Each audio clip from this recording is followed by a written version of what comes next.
Hello student, स्वागत है आपका आपके लर्न एंड फील चैनल पर। आइए बच्चों, आज के कुछ मोस्ट एमसीक्यूज क्लास 10th के सामाजिक विज्ञान के हैं। आइए देखते हैं क्या दिए हैं क्वेश्चंस के। पहला क्वेश्चन दिया है कि निम्नलिखित में से किस फ्रांसीसी कलाकार ने 1848 ईस्वी में 4 चित्रों की एक श्रृंखला बनाई थी जो उसके सपनों का संसार था तथा उसके शब्दों में जनतांत्रिक और सामाजिक गणतंत्रों से मिलकर बना था। तो बच्चों, आप लोगों को शायद पता होगा कि इसका राइट आंसर क्या है, और बच्चों नहीं पता है तो मैं बता दूं कि इसका राइट आंसर हो जाएगा फ्रेडरिक शोरियू। ओके बच्चों, नेक्स्ट क्वेश्चन क्या दिया है, इनमें से किस वर्ष फ्रांस में राज्य क्रांति हुई थी। इनमें से किस वर्ष फ्रांस में राज्य क्रांति हुई थी। ये बच्चों 2020 में भी क्वेश्चन आया था और पिछली साल भी आया था। तो इसका राइट ऑप्शन हो जाएगा 1789, यानी कि 1789 ईस्वी में हुई थी। ये बच्चों बहुत ही मोस्ट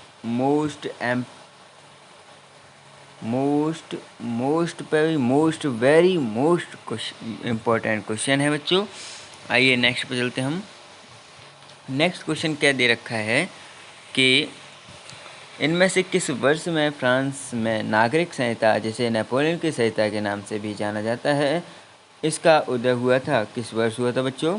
तो इसका राइट ऑप्शन हो जाएगा 1804 में। किस वर्ष हुआ था? 1804 में। किसका? नेपोलियन संहिता का। ओके बच्चों, नेक्स्ट क्वेश्चन क्या दिया है, निम्न में इनमें से कौन सा सामाजिक वर्ग 18वीं शताब्दी में यूरोप में सर्वाधिक प्रभुत्वशाली था। इनमें से कौन सा सामाजिक वर्ग 18वीं शताब्दी में यूरोप में सर्वाधिक प्रभुत्वशाली था। तो सही ऑप्शन क्या हो जाएगा बच्चों? तो इसका राइट ऑप्शन हो जाएगा कुलीन वर्ग। ओके बच्चों, क्या था?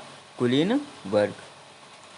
इनमें ये बच्चों बहुत ही इम्पोर्टेंट क्वेश्चन है, 1 स्टार तो बनता है। नेक्स्ट क्वेश्चन चलते हैं। क्या दिया है? वेना संधि हुई थी। वेना संधि कब हुई थी बच्चों? तो शायद आप लोगों को पता होगा कि वेना संधि हमारी हुई थी नेपोलियन के पतन के समय। नेपोलियन का पतन कब हुआ था? 1815 में। कब हुआ था बच्चों? 1815 में। तो इसका राइट ऑप्शन हो जाएगा 1815। तो आइए बच्चों, नेक्स्ट क्वेश्चन पे चलते हैं हम। क्या दिए हैं? वियना कांग्रेस के सम्मेलन में मेज़बानी किसने की थी? वियना कांग्रेस के सम्मेलन में मेज़बानी किसने की थी बच्चों? तो ज़्यादातर बच्चों को पता ही होगा, तो इसका राइट ऑप्शन हो जाएगा मेटरनिख। ना पता हो तो मैं बता देता हूँ, मेटरनिख होगा इसका राइट आंसर। किसका? वियना कांग्रेस के सम्मेलन की मेज़बानी किसने की थी? वियना कांग्रेस के सम्मेलन की मेज़बानी किसने की थी? तो राइट ऑप्शन हो जाएगा मेटरनिख ने। का ऑप्शन राइट हो जाएगा। ओके बच्चों, तो नेक्स्ट दिया है क्या, ड्यूक मैटरनिक ने किसे हमारी सभ्यता का सबसे खतरनाक दुश्मन बताया? ड्यूक मैटरनिक ने किसे हमारी सभ्यता का सबसे खतरनाक दुश्मन बताया था? तो राइट ऑप्शन क्या हो जाएगा बच्चों? ग। राइट ऑप्शन हो जाएगा जूसेपी मैसेनी। ग ऑप्शन इसका राइट ऑप्शन हो जाएगा। ओके बच्चों, नेक्स्ट क्वेश्चन पे चलते हैं हम। क्या दिया है कि निम्न में से किस संधि के फलस्वरूप यूनान को एक स्वतंत्र राष्ट्र के रूप में मान्यता मिली? क्या पेरिस की संधि? बच्चों यहाँ पे का ऑप्शन ये यहाँ पे आ गया है टाइपिंग मिस्टेक से। तो क्या पेरिस की संधि, क्या वायसराय की संधि, या कुस्तुनतुनिया की संधि, या वियना संधि? क्या बोला? निम्न में से किस संधि के फलस्वरूप यूनान को एक स्वतंत्र राष्ट्र के रूप में मान्यता मिली थी? तो इसका राइट ऑप्शन हो जाएगा बच्चों यूनान को एक स्वतंत्र राष्ट्र के रूप में। किसको? यूनान को एक स्वतंत्र राष्ट्र के रूप में मान्यता मिली थी। शायद ज़्यादातर बच्चों को पता ही होगा, तो मैं सही ऑप्शन बता दूं, इसका आंसर हो जाएगा कुस्तुनतुनिया की संधि। निम्न में से यह किसका कथन है? नेक्स्ट क्वेश्चन दिया है, निम्न में से यह किसका कथन है, जब फ्रांस सीखता है तो बाकी यूरोप को सर्दी जुकाम हो जाता है? बच्चों ये बहुत ही इम्पोर्टेंट क्वेश्चन है, तो इस पर 2 स्टार तो बनता है। तो इसका राइट ऑप्शन हो जाएगा मैटरनिख। किसने? मैटरनिख का कथन था ये। ओके बच्चों, नेक्स्ट क्वेश्चन पर चलते हैं। किस आंदोलन ने भावनाओं, अंतर्दृष्टि और रहस्यवादी भावनाओं पर बल दिया? किस आंदोलन ने भावनाओं और अंतर्दृष्टि और रहस्यवादी भावनाओं पर बल दिया? क्या उदारवाद, क्या समाजवाद, या रहस्यवाद, या रोमानीवाद? तो राइट ऑप्शन हो जाएगा बच्चों रोमानीवाद, इसका राइट ऑप्शन होगा। ओके बच्चों, नेक्स्ट क्वेश्चन क्या दिया है? 18वीं शताब्दी में ऑस्ट्रिया हंगरी पर इनमें से किस का शासन था? 18वीं शताब्दी में ऑस्ट्रियो हंगरी पर इनमें से किसका शासन था? तो इसका राइट ऑप्शन हो जाएगा हैब्सबर्ग का। किसका? हैब्सबर्ग का। अगर बच्चों वीडियो अच्छी लगे तो लाइक एंड शेयर ज़रूर करें, जो कि और भी बच्चों जैसे आपकी तरह और भी बच्चे हैं उन तक पहुंच सके। तो नेक्स्ट क्वेश्चन देखते हैं हम आप आगे क्या दिए हैं। निम्न में से किस वर्ष में सेंट पॉल चर्च में फ्रैंकफर्ट संसद का आयोजन किया गया? निम्न में से किस वर्ष में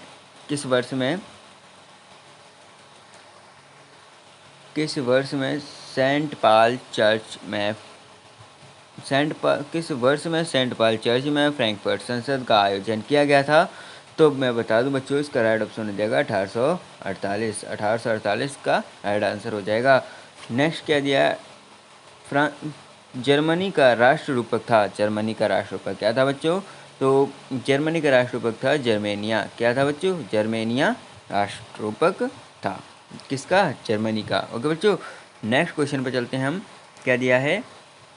निम्न में से किस वर्ष जर्मनी को एक स्वतंत्र राष्ट्र घोषित किया गया? निम्न में से किस वर्ष जर्मनी को एक स्वतंत्र राज्य घोषित किया गया था? क्या? स्वतंत्र राष्ट्र घोषित किया गया था जर्मनी को। तो जर्मनी को बच्चों 1871 ईस्वी में स्वतंत्र राष्ट्र घोषित किया गया था।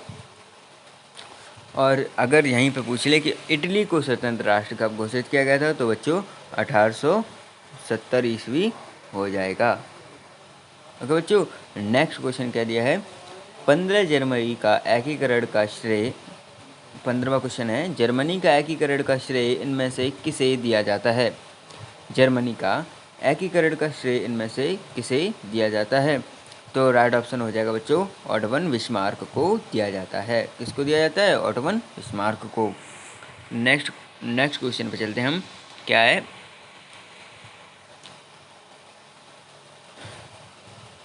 यहाँ पे बच्चों काबूर होगा, कैबूर लिख गया है, गलती से यहाँ पे मिस्टेक, टाइपिंग मिस्टेक है, यहाँ पे काबूर होगा। क्या होगा बच्चों? काबूर। मैजनी और गैरिबोल्डी का किस देश के एकीकरण में योगदान था? क्या बोला है? काबूर, मैजनी और गैरिबोल्डी का किस देश के एकीकरण में योगदान था? तो राइट ऑप्शन हो जाएगा बच्चों इटली। क्या हो जाएगा? इटली। ओके बच्चों, नेक्स्ट क्या दिया है? इनमें से किस वर्ष इंग्लैंड तथा स्कॉटलैंड के बीच एक्ट ऑफ यूनियन नामक एक समझौता हुआ था, जिसके फलस्वरूप United kingdom of great Britain का गठन हुआ? क्या कहा? इसने कहा है कि किस वर्ष इंग्लैंड तथा स्कॉटलैंड के बीच एक समझौता हुआ था, जो कि एक्ट ऑफ यूनियन के नाम से जाना जाता है, जिसके फलस्वरूप United kingdom of great Britain का गठन भी हुआ था। तो ये कब हुआ था? तो इसका राइट ऑप्शन हो जाएगा बच्चों 1707 ईस्वी में। कब हुआ था? 1707 ईस्वी में। नेक्स्ट क्वेश्चन चलते हैं बच्चों। क्या दिया है? निम्न में से किस देश को बलपूर्वक 1801 ईस्वी में United kingdom of great Britain में शामिल कर लिया गया था? तो इसका राइट ऑप्शन क्या हो जाएगा बच्चों? शायद आप लोगों को पता होगा, तो ये हमारी बात हो रही है 1801 ईस्वी में United kingdom of great Britain की। ब्रिटेन की अगर कहानी आप लोगों ने पढ़ी है अच्छी तरह से, तो आपको पता होगा इसका राइट ऑप्शन हो जाएगा आयरलैंड। क्या हो जाएगा? आयरलैंड। आयरलैंड को इसने बलपूर्वक देश में शामिल कर लिया था। ठीक है बच्चों, तो नेक्स्ट क्वेश्चन क्या दे रखा है? फ्रांसीसी क्रांति के दौरान कलाकारों ने स्वतंत्रता, न्याय और गणतंत्र जैसे विचारों को व्यक्त करने के लिए तथा नारी रूपक का प्रयोग किया। व्यक्त करने के लिए नारी रूपक का प्रयोग किया। इस नारी रूपक का नाम था इस नारी रूपक का नाम था तो क्या था बच्चों? इस नारी रूपक का क्या नाम था? काय का क्या कहा? फ्रांसीसी क्रांति के दौरान कलाकारों ने स्वतंत्रता, न्याय और गणतंत्र के जैसे विचारों को व्यक्त करने के लिए एक नारी रूपक का प्रयोग किया था, जिसका नाम क्या था? तो इसका नाम था बच्चों मौर्यान। क्या था? मौर्यान। ये यहाँ पे सही नहीं टाइप हो पाया है, तो मौर्यान था। मौर्यान कुछ ऐसे लिखा जाता है, मौर्यान। ओके बच्चों, तो नेक्स्ट क्वेश्चन पे चलते हैं हम। कहते हैं निम्न में से कौन ब्रिटेन का राष्ट्रीय प्रतीक है? निम्न में से कौन ब्रिटेन का राष्ट्रीय प्रतीक है? तो ब्रिटेन का राष्ट्रीय प्रतीक क्या है? आप लोगों को शायद अच्छी तरह से पता होगा। तो इसका राइट ऑप्शन हो जाएगा यूनियन जैक। ब्रिटेन का राष्ट्रीय प्रतीक है यूनियन जैक। निम्न में से किस स्थान पर मैज़नी ने यंग इटली नामक संगठन की स्थापना की थी? यंग इटली नामक संगठन की स्थापना किस स्थान पर की थी? इससे बच्चों दो प्रश्न बनते हैं कि यंग इटली नामक संगठन की स्थापना किसने की थी? तो आप लोग बोलेंगे कि मैज़नी ने की थी। ओके बच्चों, और अगर बोले कि कहाँ पर हुई थी यंग इटली नामक संगठन की स्थापना कहाँ पर मैज़नी ने की थी? तो इसका राइट ऑप्शन जाएगा मार्सेई में। किस में? मार्सेई में। तो नेक्स्ट क्वेश्चन पे चलते हैं बच्चों। क्या दिया? यंग इटली सोसाइटी का संस्थापक कौन था? यंग इटली सोसाइटी का संस्थापक कौन था? ये भी बच्चों बहुत इंपॉर्टेंट क्वेश्चन है। तो यंग इटली सोसाइटी का संस्थापक कौन था? शायद आप लोगों को पता होगा, तो अभी पीछे अपन लोग पढ़ के आ रहे हैं। क्या था? मैज़नी था कि नहीं? ऐसे करके पूछ लिया जाता है बच्चों, हैं। तो नेक्स्ट पे चलते हैं हम। क्या दिया है? फ्रांस में गणतंत्र की घोषणा किस वर्ष हुई थी? फ्रांस में गणतंत्र की घोषणा किस वर्ष हुई थी? तो इसका राइट ऑप्शन होएगा बच्चों 1848 ईस्वी में। किस वर्ष? 1848 में। तो नेक्स्ट क्वेश्चन क्या दिया है? राष्ट्रवाद का प्रारंभ जिस देश से हुआ वह है। राष्ट्रवाद का प्रारंभ किस देश से हुआ था? उस देश का नाम बताइए बच्चों। तो इसका राइट ऑप्शन हो जाएगा फ्रांस। क्या हो जाएगा बच्चों? फ्रांस। फ्रांस इसका राइट ऑप्शन हो जाएगा। तो नेक्स्ट क्वेश्चन पे चलते हैं। क्या दिया है? नेपोलियन का संबंध किस देश से था? नेपोलियन का संबंध किस देश से था? तो ये बहुत ही इंपॉर्टेंट क्वेश्चन है बच्चों। इस नेपोलियन का संबंध किस देश से था? तो राइट ऑप्शन हो जाएगा फ्रांस से था। किससे था? फ्रांस से था। इटली का एकीकरण किसके नेतृत्व में किया गया था? इटली का एकीकरण किसके नेतृत्व में किया गया था? तो राइट ऑप्शन हो जाएगा बच्चों विलियम प्रथम के नेतृत्व में किया गया था। ओके बच्चों,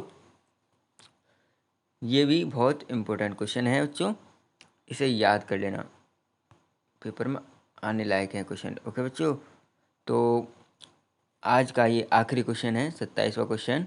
तो 1848 ईस्वी फ्रांसीसी राज्य क्रांति के फलस्वरूप क्या हुआ था बच्चों? 1848 की फ्रांसीसी राज्य क्रांति के फलस्वरूप क्या हुआ था? क्या निरंकुश राजतंत्र की स्थापना हुई, समिति राजतंत्र की स्थापना हुई, या सैन्य शासन की स्थापना हुई थी, या गणतंत्र की स्थापना हुई? तो राइट ऑप्शन हो जाएगा बच्चों गणतंत्र की स्थापना हुई थी। यहाँ पर घ ऑप्शन सही हो जाएगा। ओके बच्चों, तो आज का यहीं तक सफ़र था बच्चों। अगर वीडियो अच्छी लगे तो लाइक और शेयर ज़रूर करें ताकि दूसरे बच्चों तक पहुंच सके, आप ही जैसे बच्चों तक। ठीक है बच्चों, बाय।